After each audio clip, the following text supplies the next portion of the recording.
Hey, this is Chris to Make Some Less Than Jake, and you're listening to Mark and Me. Don't touch that dial!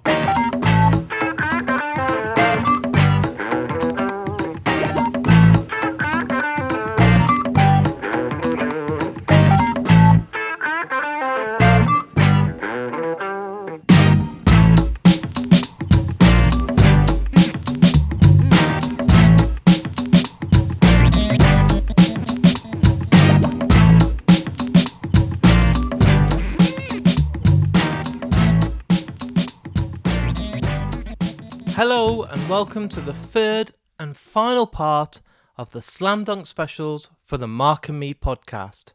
As always, I'm your host Mark. Now on this episode, I've saved the big guns till last and it's huge. I start today's episode off with an amazing interview with one of my favourite bands of all time. I'm joined by Billy Talent. Yep, you heard that right. Following that then, after many years away from the scene and a huge return this weekend at the festival, which absolutely blew up on another level, I'm joined by the amazing Kids at Glass Houses. And then, to top things off, you won't believe this, but I'm actually joined by Underoath. Three huge bands that had everyone talking at Slam Dunk, and honestly, I couldn't be more proud of the way these interviews have come out. They'll all be coming up in only just a couple of minutes' time. Hopefully, as you're listening to this right now, you've already gone back and listened to the first and second part of this three-part trilogy for the Slam Dunk Music Festival. I was a busy bee all weekend and getting as many interviews as I could for you guys at home. I've had bands like Hawthorne Heights, Paris, Vukovi, Flogging Molly, and more, and it's been amazing. I've had some incredible feedback and it's been so much fun, and I can't wait to do it all again, a download in only a week's time. But today it's all about Slam Dunk, and who else could I ask for to kick things off than the legend themselves, Billy Talent.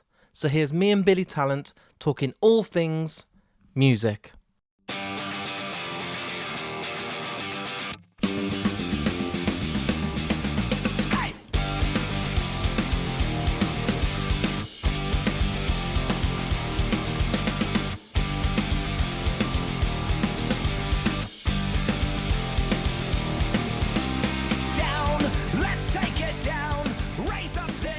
I'm here with Ian from Billy Talent. First of all, thank you so much for coming on the podcast. Thank you for having me. What I like to do with all guests that come on the podcast is take it right back to the very start. Yeah. Tell me, when you were a kid, what was those first albums that you remember picking up from the record store that made you want to pick up a guitar? My older brother had an Iron Maiden collection on vinyl that I used to just kind of go through and try to draw the Eddie character over and over. So that really got me, I used to draw a lot, and it got me into the vinyl artwork, and then I started listening to records, and it was, after that, it was Led Zeppelin and Bob Dylan, and so my older brother's record collection got me into That music. is some real huge foundations. Yeah. You've not just gone for small bands, you've gone for the legends straight away. Yeah. It all changed for me when I went to see a band live. So I'm 41 now, and the first gig I went to was on the Dookie tour, Green Day. Yeah. And I was like, fucking hell, like Billy Joe Armstrong. I was like, I can't believe those three people are making that much noise. Yeah, right. What was those first gigs that you went to that made you think, I want to do that for the rest of my life?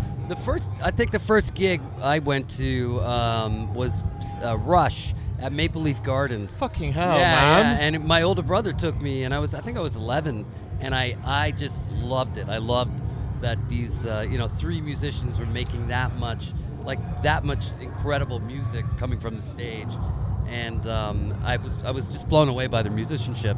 And then I got into Rush heavy after that, and I really wanted to pick up guitar and learn guitar. So a couple years later, I bought my first electric guitar. Unbelievable, man. I'm not just saying this, and I don't want to sound like a fanboy, but Billy Talent, I'm always looking when I see you guys live, where's the other guitarists?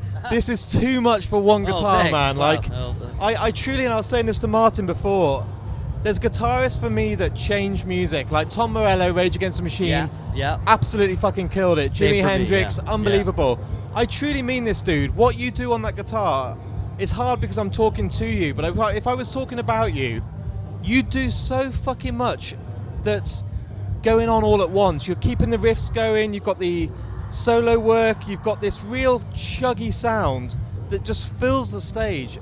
you have no idea, man. You changed thank you. music in punk, in rock. Thank you. Wow. Every time I listen to you on record, you come up with these different riffs every time that I know are Billy Talent from the tone. I know it's you, but it's never the same. It's fucking awesome, man. Oh, thank you. It's the biggest pat on the back. That. Thank you so much. You are so fucking talented, dude. Oh wow, thank you. That means a lot. I to me. really, Thank truly you. mean it. And I know it's difficult because I'm sitting opposite you, but every time I watch you on stage, I'm just blown away by what you're doing and the way you work so tight as a band.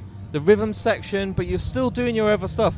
And there isn't that drop in quality where sometimes you go and buy an album and they sound amazing. It's overproduced. They've done 20 layers of guitar. Yeah. But when I listen to Billy Talent on the way to a gig and then I see you, it's the same band when I was driving. Yeah, and I think that's a conscious effort. Like we never try to put too much on our records. Yeah. Even though we do the occasional overdub and things like that, but we at the core we like to be able to replicate what we do on record live. Yeah. And I think that came from bands like going back to filling out the sound, like bands like Rush. Alex Lifeson does that a lot in Rush. Unbelievable, yeah. Like the chords and the arpeggios and stuff he plays. That really got me, thinking about that when I was younger, and Tom Morello as well. Yeah. All those things you can do to fill out the sound if you're a single guitar player in a band, right? I used to be just the rhythm guitar player of my first band, and then there was a lead. So when we formed this band, and I was sort of both, I had to start reconsidering like what I was, how do I do both now? So I think that's where my style was born out of, trying to do both. Yeah. And with you guys, like I've had bands on recently, like Feeder, like Incubus, Everclear, bands that have been going over 20 years. Yeah. And I think it was last night on stage you announced it's 20 years since your debut album. Yeah. That blows my mind. It makes me feel really old, but I'm like, fucking hell. Oh, me as well. Yeah. But what is it that keeps you guys so hungry? Because last night genuinely could be your first gig. You had so much energy, so much passion. Ben, when he comes on, wants the crowd in his hands. Yeah. And that hunger is real. It's not like, oh, let's pretend we're really having a good time. Yeah. You guys look like you could be doing your last ever best of show because you've still got that passion that really shines through. I think it's a genuine love for what we do, and when we get on stage, like the four of us, we all really want to be there, and we just kind of get transported back into that time when we first start the band, and like you just go into this zone where it's this thing that you're trying to put on the best possible show and have fun at the same time. Yeah. Do you think, and it may have been a hint, but do you think you might do like a album tour of Billy Talent debut album in its entirety to celebrate the anniversary? We've been talking about doing something special for it. We did that on our 10th anniversary of that album. We only in Canada, but it'd be cool to do that, internationally as well, because I think that record, there's younger fans still getting into that record and our second record as well. So. What I really love as well is how much you appreciate and love the UK music scene, but the fact that we welcomed you so much 20 years ago. Yeah. And it was amazing to see Ben last night kind of being like, you guys fucking accepted us for who we were straight away. Yeah, totally. But the fans here absolutely fucking adore you. Yeah, it's incredible, and we love coming here, and I remember right away on our first record, like we were not only accepted but by the time the second record came out, I remember the band had even grown, bigger here, and we had quite a scene going on.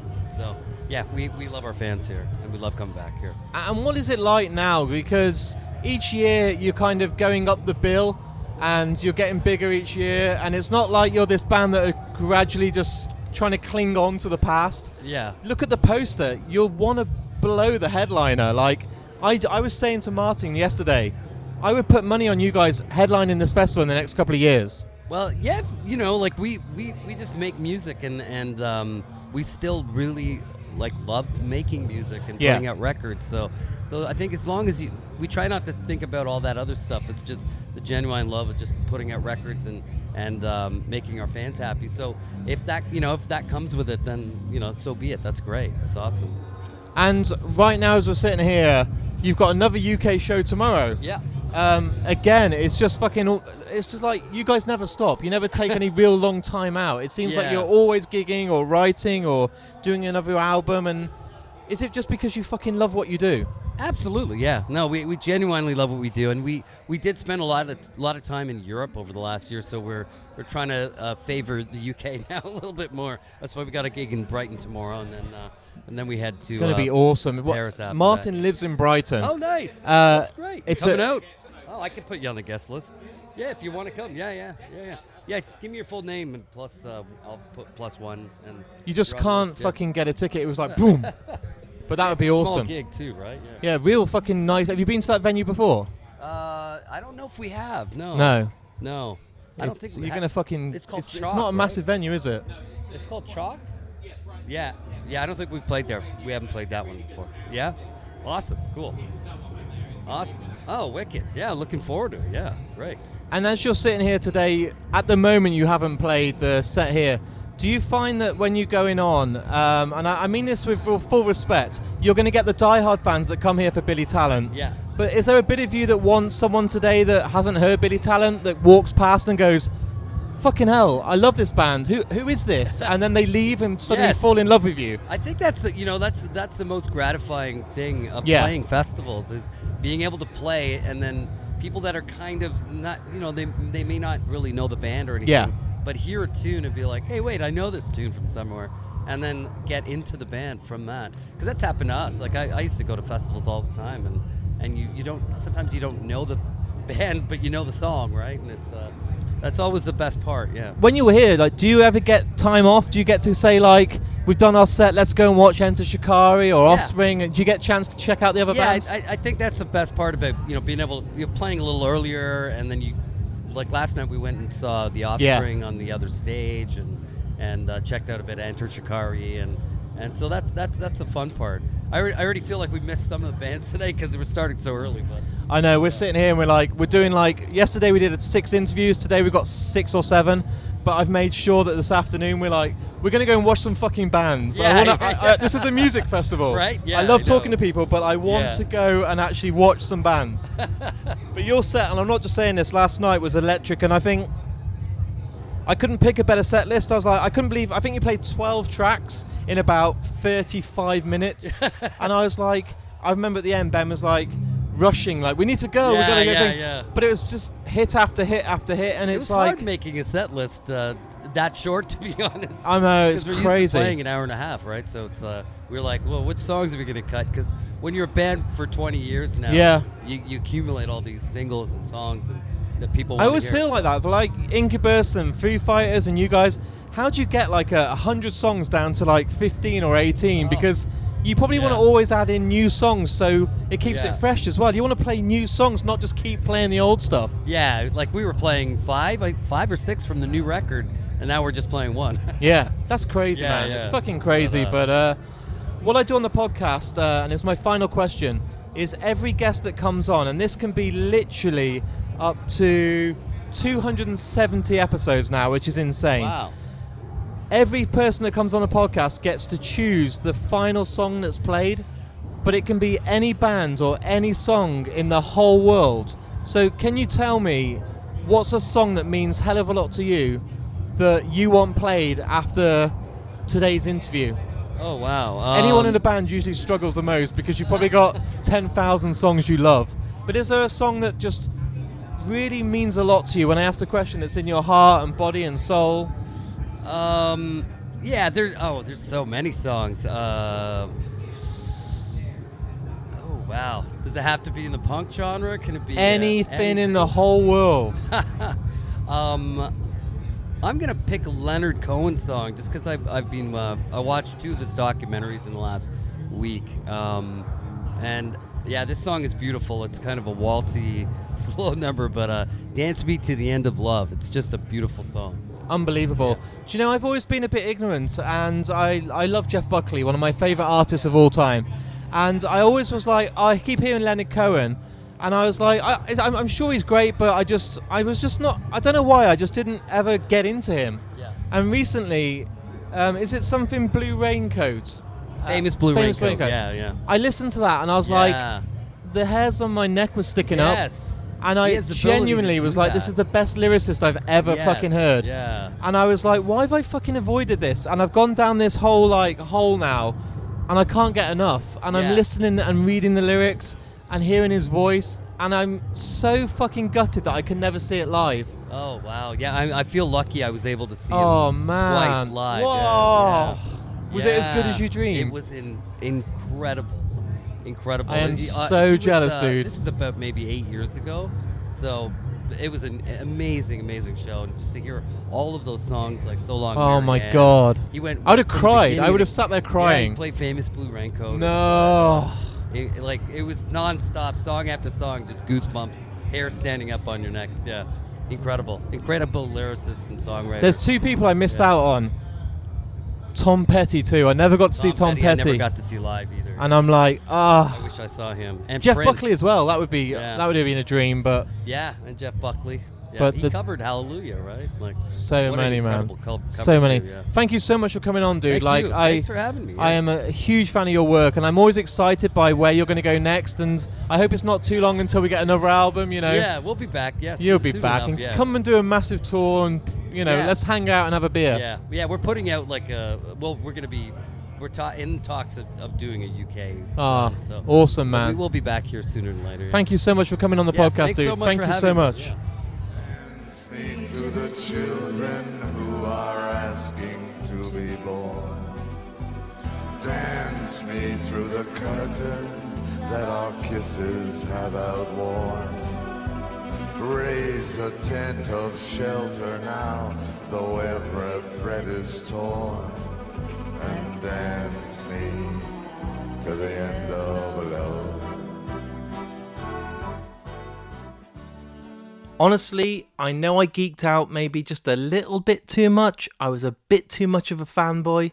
But when you get the opportunity to interview a band that completely changed your life, that have released albums that made you pick up the guitar, that have just been so critical in the way that you love music, and that have, I'm lost for words. Billy Talent have been on Mark and Me. For me, that is genuinely a dream come true.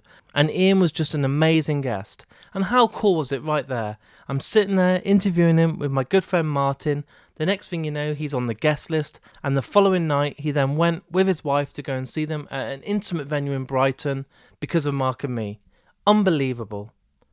Next up, there's a band that have been away for a long time, but everyone over the weekend had this buzz about them. They were talking about the return of Kids in Glass Houses, so it was an absolute pleasure for me to get to sit down and talk to the guys. It's an interesting interview, all about their return, and I can't wait to share it. So here's me and Kids in Glass Houses talking all things music.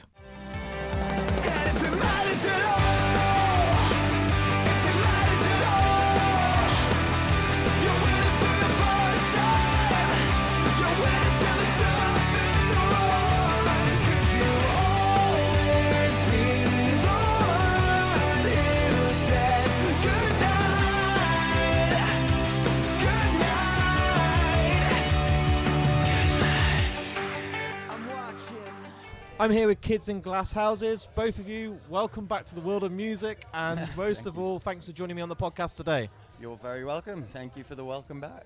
What I want to do basically is, most of the bands I've been talking to, we've been talking about, are you looking forward to the show? But I got to see you both in South last day, and I don't think I've seen a response like it for years at this festival. How was it on the other side, looking out and thinking like, fuck, we've not done this for ages and now we're back, and it must feel like you've never been away? It felt like we've been away to me. You're all aching and sore. Yeah, it's funny, like me and Alid had like completely different sort of on-stage experiences yesterday. I mean, I was there like loving every second of it. I was like, oh my God, this is like, my mind was being blown with each song that we were playing. And I came off stage and I was like, oh my God, Al, how good was that? He was like, what? I don't know. Was it like, was it good? Was it? You know? Yeah, it took me like 5 songs to get into it because I was just nervous, I guess. Like, I don't usually get nervous for shows, but it took me like... Also, I ran around so much in the first song, I was like, I can't breathe. And then I was like, it really took me a while to find my stride again. But apparently no one else could tell, so it was just me beating myself with Do you kind of feel criticism. there was a bit of rust that needed to come off? Oh, fully, yeah. Like something a warm-up show was for. Yeah. But I'm glad we just dived right in, to be honest, because if it was really special that was the first thing we've done in 9 years, and I don't think playing like a small show anywhere else would have like cut it, you know. How does it feel now? Do you kind of feel like you just want to get back and do it all the time, or do you feel like you need a couple of days off? Yeah, no, I mean, like, I'm ready. I want the bus to carry on. Like, where can we go next? Like, I'm loving it. I'm loving this so much. I didn't realize how much I missed, like, the whole, like, you know, being in a band thing until, like, we played our first show back. I was like, I've got it. I've got the bug for it now. But that's me anyway. That gets my vote. The opposites here. There's like a No, big divide. no, It's no. like, I fucking don't know if I want to do this ever again. This is the best day of my life. No. I need to state for the record that the show was absolutely incredible because I watched it back and I was like, yes, that was good. Yeah. But no, I don't want. I don't want to go home tomorrow either. No, there's definitely a sense of. Is it a different like mentality now for today? Do you kind of sit there and feel like now the first one's out and I've ripped the plaster off, today can be a bit more enjoyable? Like you Yeah, can let your hair down a bit? definitely for me. It was the idea of speaking to people and being on stage again, because as much as we rehearsed and I was like, we sound great, we're really tight, I can sing, that's fine.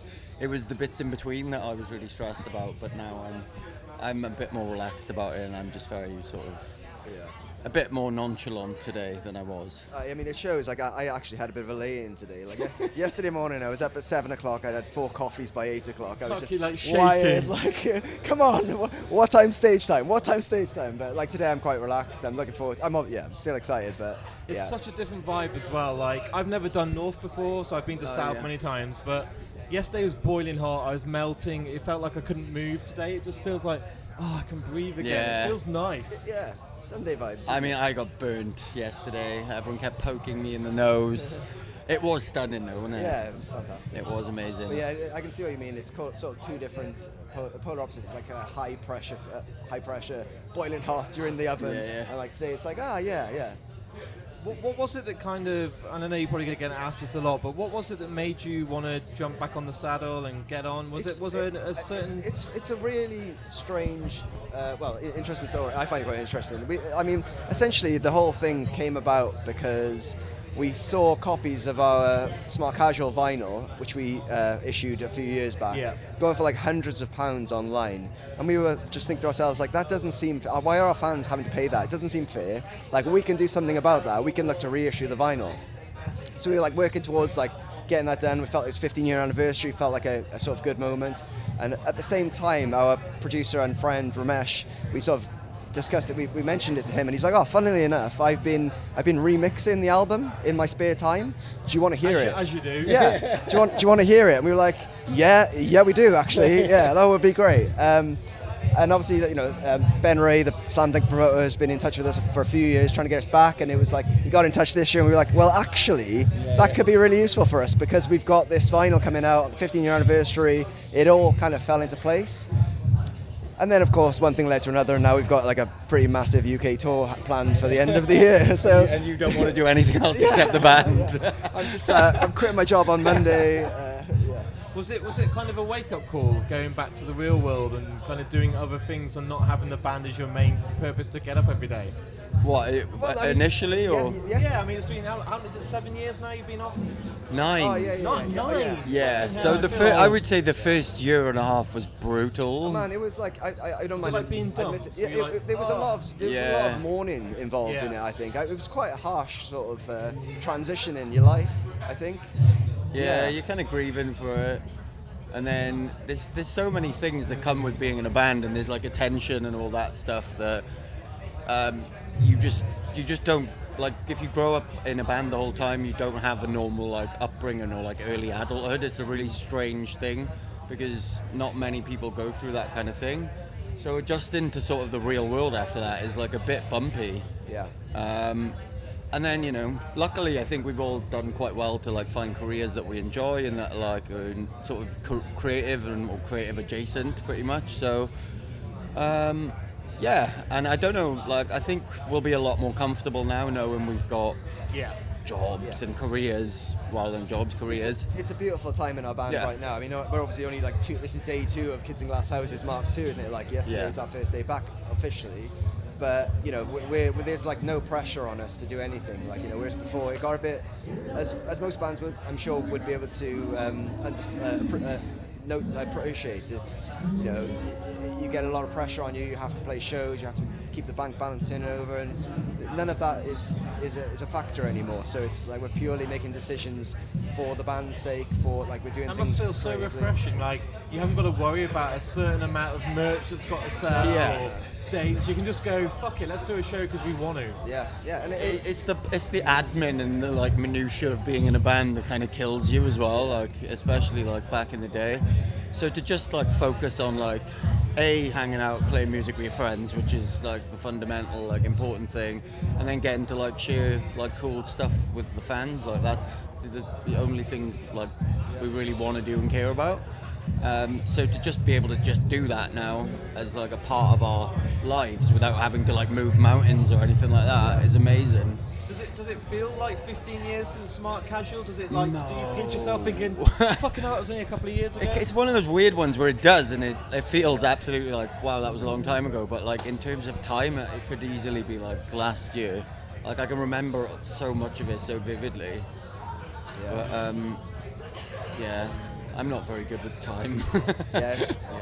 It feels like, it's strange, isn't it? It feels like just yesterday, but at the same time, it feels like a whole other person's lifetime ago. It's like, was that me? Did we do that? Like, it's strange. It's quite strange. Does it inspire you to want to write again, or are you just going to enjoy gigging?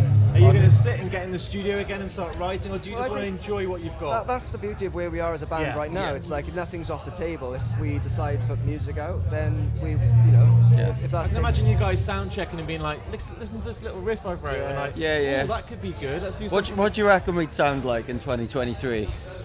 That's a tough one. Yeah. Not like the band you were. I think every band evolves, and I think times change. You're not going to be writing about the same issues. You're not going to have the same things in your life. You're not going to have the same drama.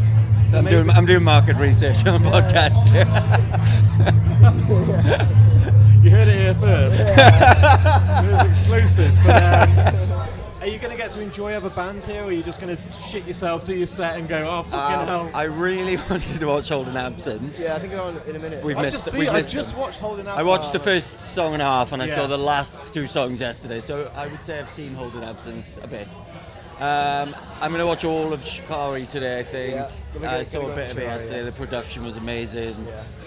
I'd like to say Flogging Molly, but they're on the same time as us. So my brother came down to Slam Dunk yesterday, and he's like, the band I really want to watch is Flogging Molly. I was like, well, the band they're on exactly the same time as us is Flogging Molly. Sorry, mate.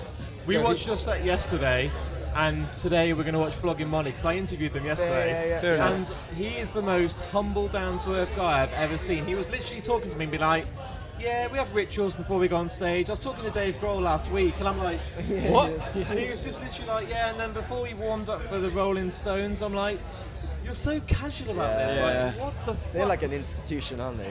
Flogging Molly. It's insane. But I liked how humble he was, and then he was like, I remember getting drunk, and what was his name? David Bowie. I'm like, this isn't normal. Sure, this is not a normal conversation. David Bowie. Yeah. What I do with this podcast, and it's my last question for you guys, and maybe you'll have a choice each, but every band that comes on the podcast, and I've done 270 episodes now, every person gets to choose the last piece of music that's played. No one ever picks their own song. If you do, I think you're fucking arrogant. That's too much. Like, hey, this is Glass Houses. There you go. But is there a song that means a lot to you both that maybe you grew up with, or an album? I was going funny. Well, I was not going funny. I was going to go like, It can be any song by any band in the whole world that you love, that once this is all edited and out there for the world to listen to, it's going to play after our interview today.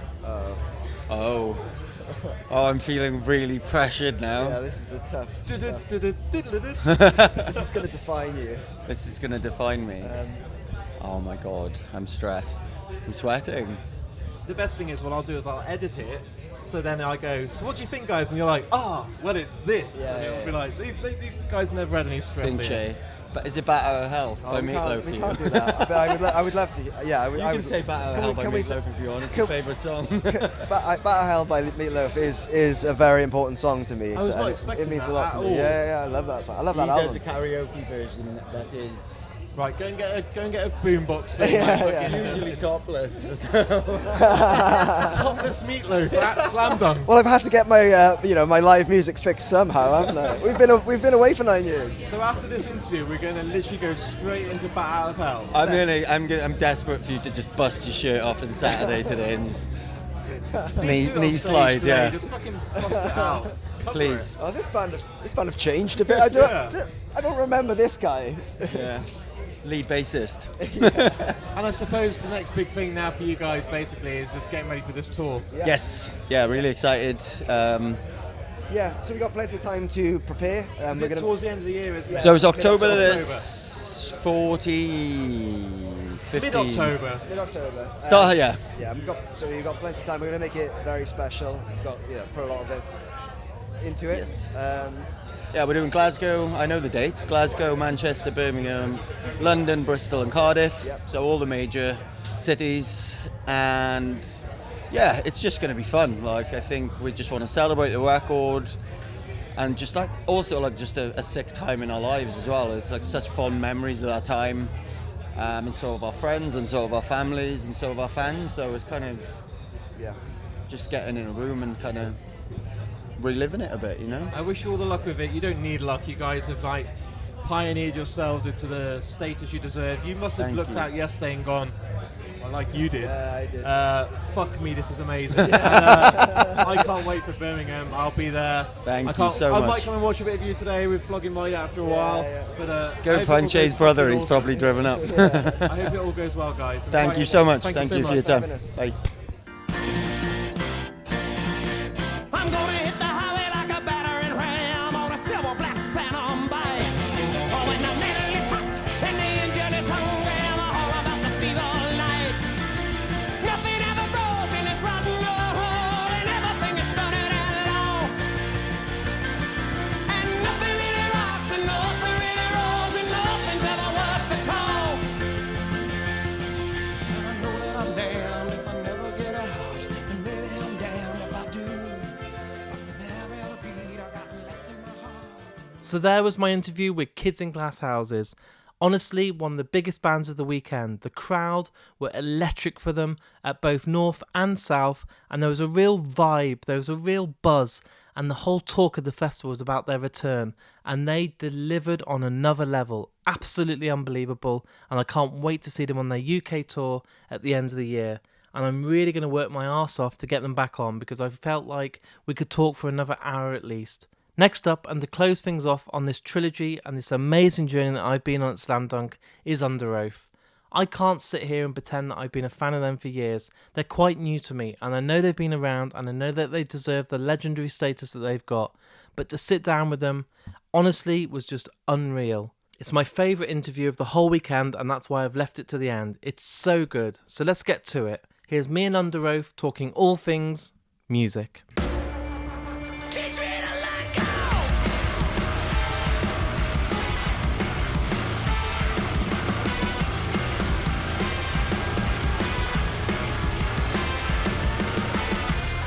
I'm overrated and insecure. I keep on running, but there's never a turn.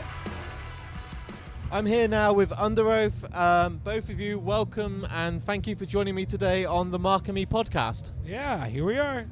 Here we are. What I like to do with all bands when they first come on the podcast is get an idea of what made you fall in love with music. Was there a certain album when you were growing up, maybe as your pocket money that you bought or was passed down in the family, that made you want to be in a band? Was there a certain album that you remember? There's two moments for me that I clearly remember.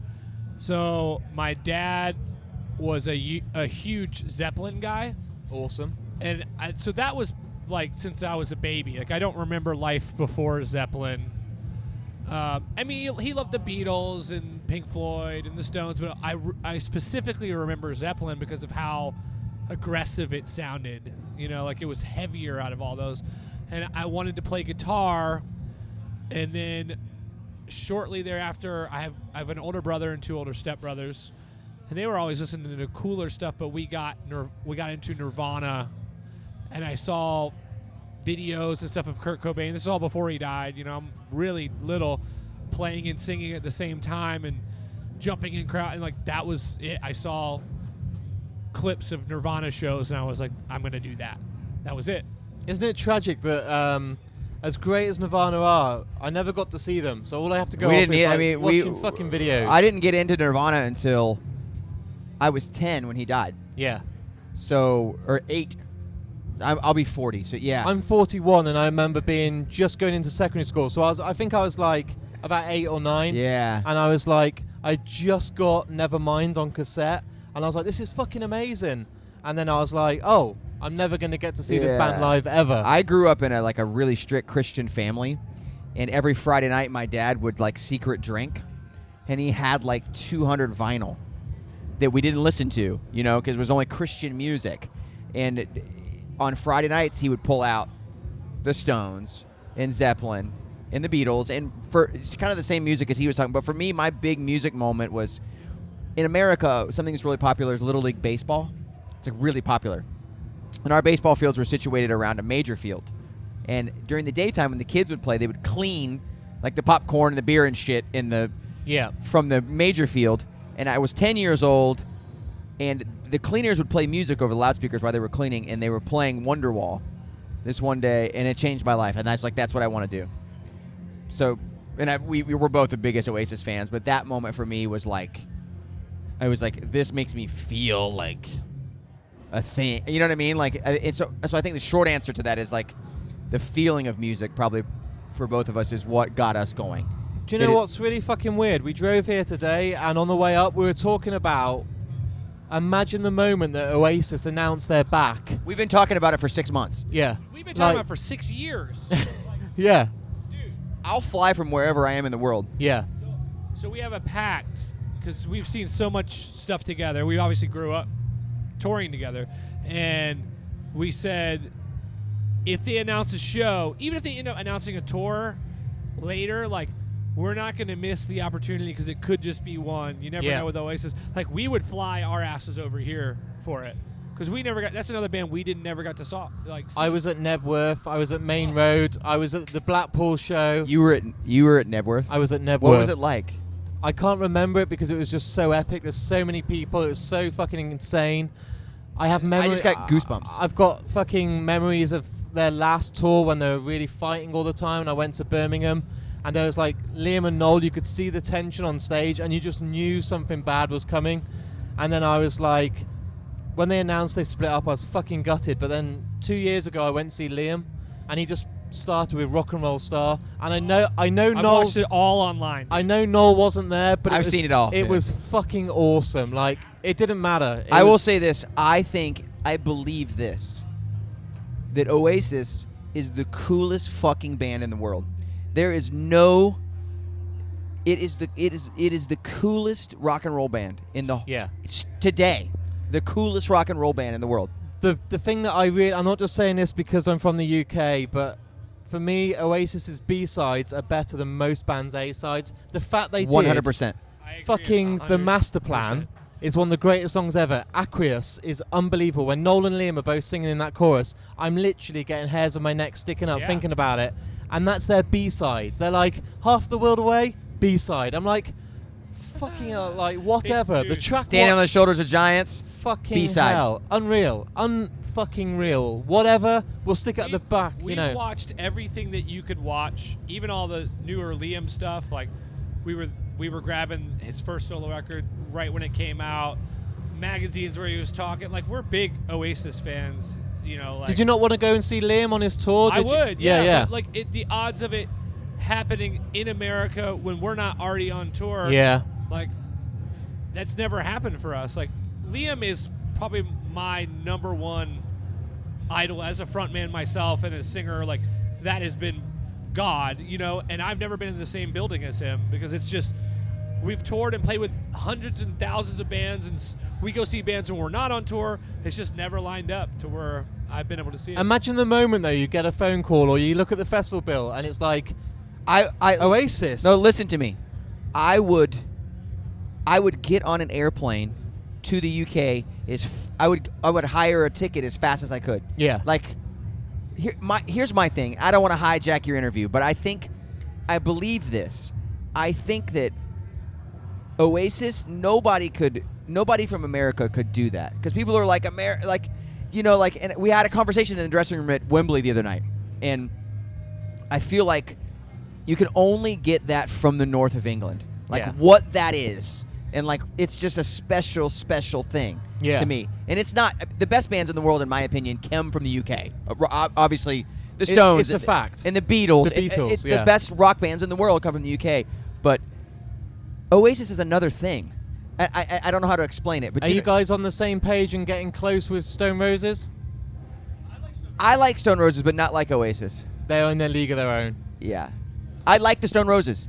I went to their comeback show in Manchester at Heaton I saw Park. that online. Yeah, genuinely, I've never seen anything like it. Don't get me wrong, Oasis at Wembley at Main Road was unbelievable.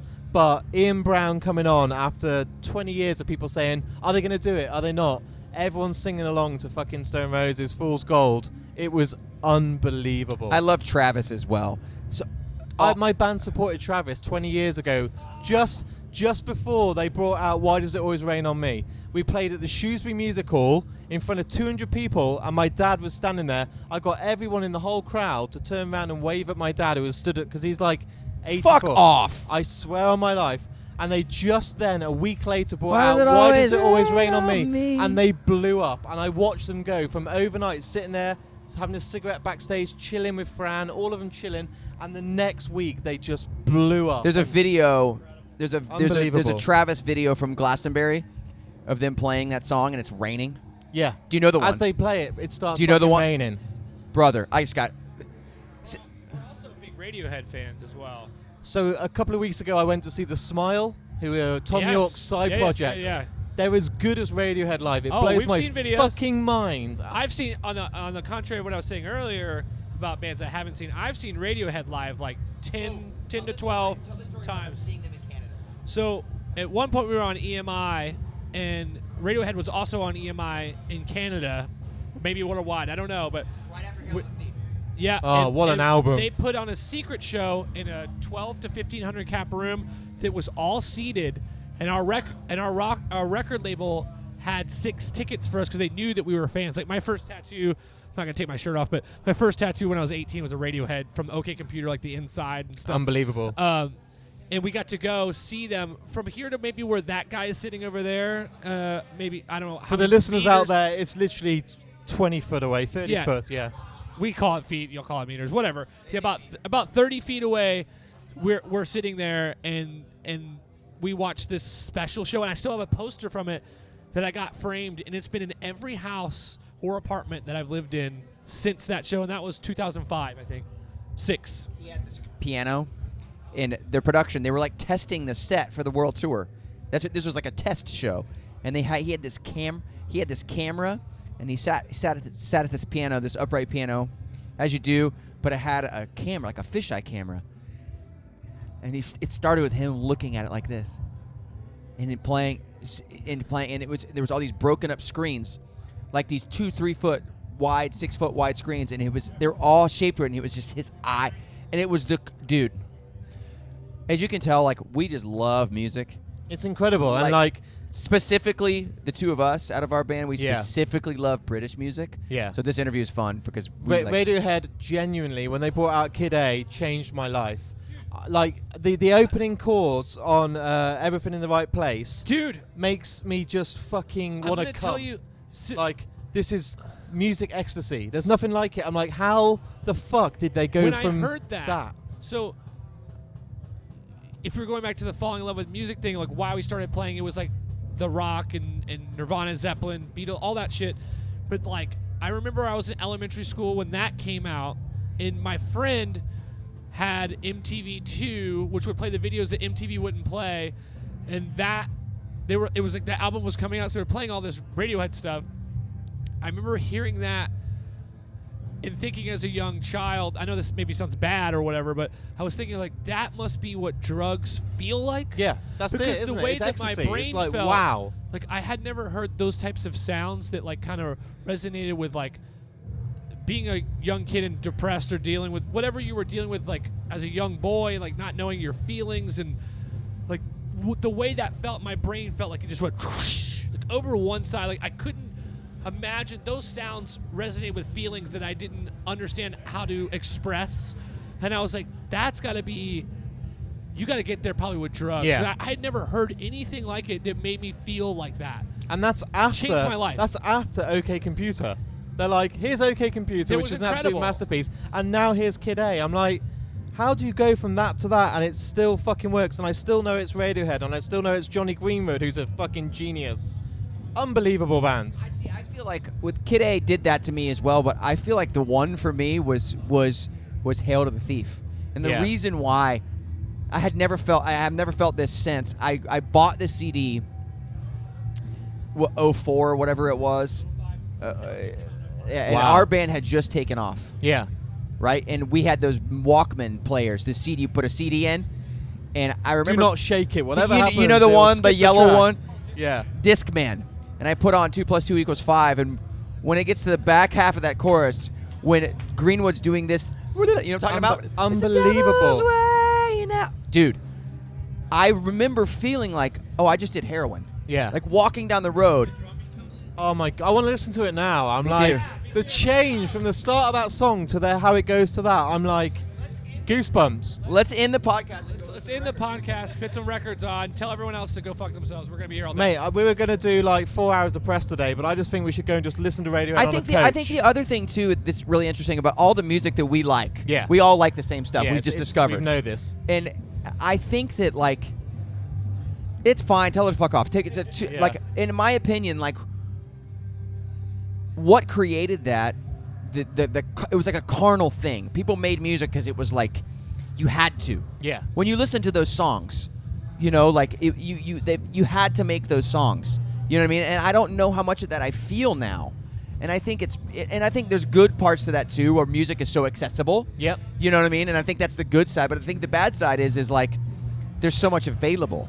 Yeah. I think then we were waiting with bated breath. What is Hail to the Thief going to sound like? I remember seeing it advertised and going, what the fuck is that going to be? And the fucking CD, which people don't get on Spotify, with a roadmap that all folds Yep. out, and it's fucking beautiful. Dude, I still have the In Rainbows Yeah. big deluxe with the 2 discs and the vinyls in it and the whole That thing. album is... I have all their deluxes. We have all the Oasis vinyls. We have dude. Weird Fishes is the one on that. I have a Pink Floyd Dark Side of the Moon from '69 or something that's got it was like the first pressing or whatever. It's all about, for me, Talk Show Host. What a track. Talk Show Host by Radiohead. They didn't even put it on an album. They're like, Romeo and Juliet soundtrack? Let's give you that. Why? I never understood. I don't understand I why, never understood. but I will listen to that song on its own all the fucking time. Wild. Yeah. What I need to do, right, is get you guys back on the podcast, and we'll do an episode with just fucking 2 hours of us talking, because this, I feel like I know We there's should talk someone about saying, next time we're back. You should just, even if you Zoom us, we should talk about Pink Floyd. That'd be let's fun. do that. Let's talk Yeah, yeah. about whatever. We'll just talk about other bands. Everyone I've spoken to so far at the festival's like, we've got a new album coming out, we've got a tour, we got this. Oh, we have all that You stuff. know, that's all fucking great too. Yeah, we are Under Oath and we have new songs coming out. We have a song out called Let Go. There we but go. we love other bands a lot more than we like But our the own. last question I've asked is to everyone that's been on the podcast, and I've had, like I said, I've had Incubus, I've had Thrice, I've had all these amazing bands. They all get to answer this final question, which is, if at the end of this is all edited and it goes out there for the world to listen to, you each get to choose one song that's played, not by yourself, but a song that changed your life that you fucking love. You two are going to struggle, I can tell already, just meeting you today. What's the one song that you want to play after today's interview that you get to choose? The one that comes to your heart, your head, your soul, that you fucking love. Your brain is going from 1 million songs to 10,000 songs. Wish you were here. By Incubus or by Pink Floyd? Pink Floyd. Beautiful. Beautiful. What about you, dude? That's my favorite Pink Floyd too, which Yeah. everyone disagrees with me on. Man. That's like one of the toughest questions I've had in a long time. Like, I want myself, if it was me, Jeff Buckley, Love You Should Have Come Over. Like, one of the greatest songs ever written, but... we'll do a whole Jeff Buckley episode. damn. We'll just do a weekly podcast where we get together and talk about an album or an artist.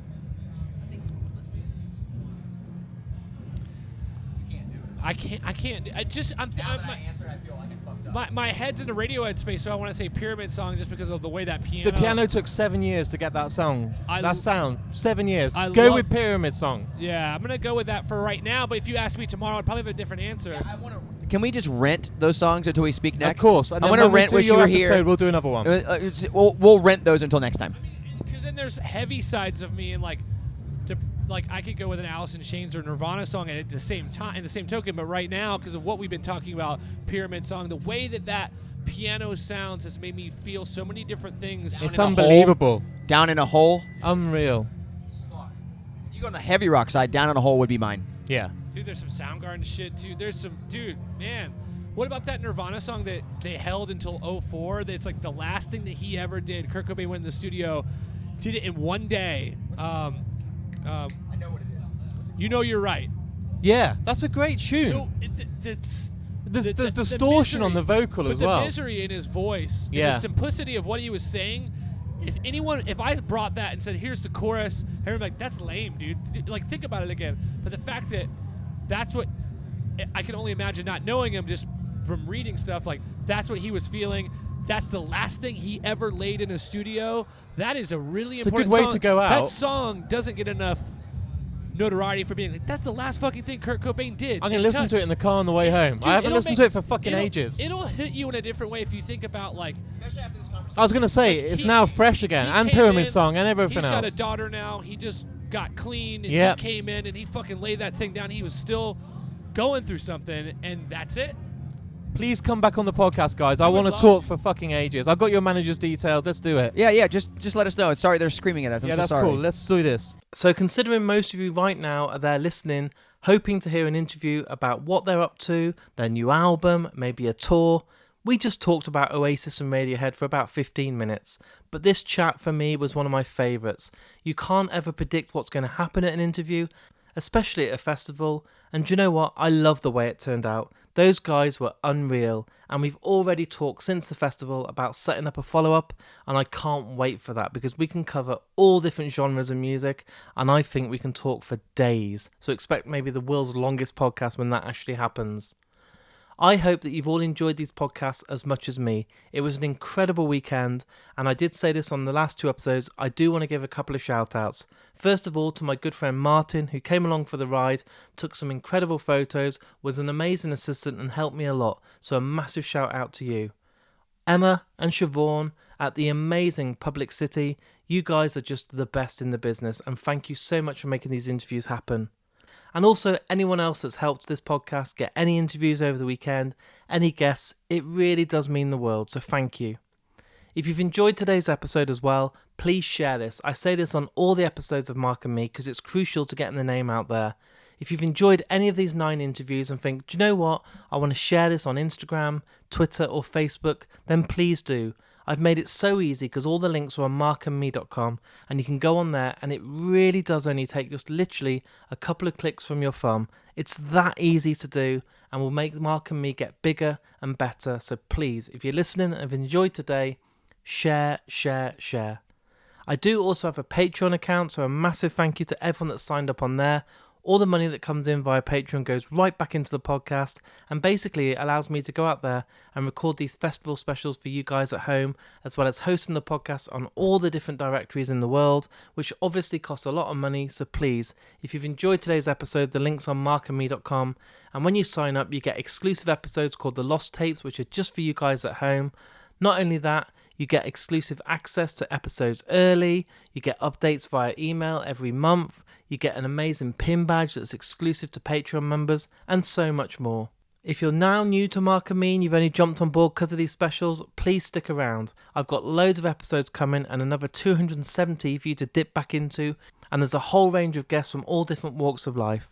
Right now you might be thinking, oh, it's really sad now that the Slam Dunk specials are over. But you know what? Let's not make it sad. Let's not end it. Let's have one more interview to share with you guys at home.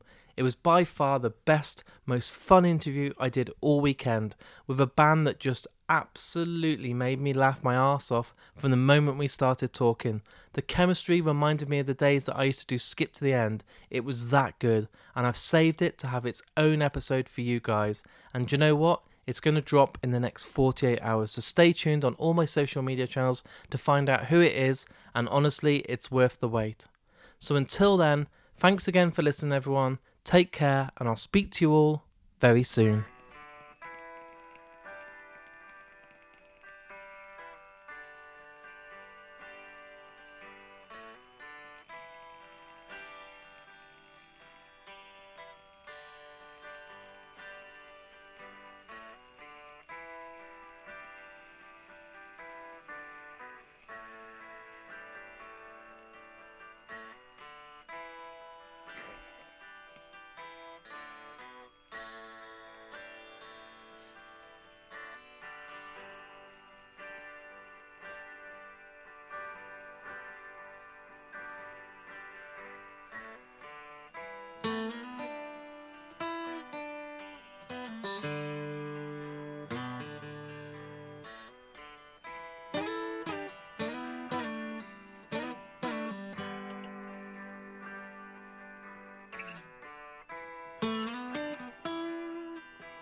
So you think you can tell heaven from hell, blue skies from pain?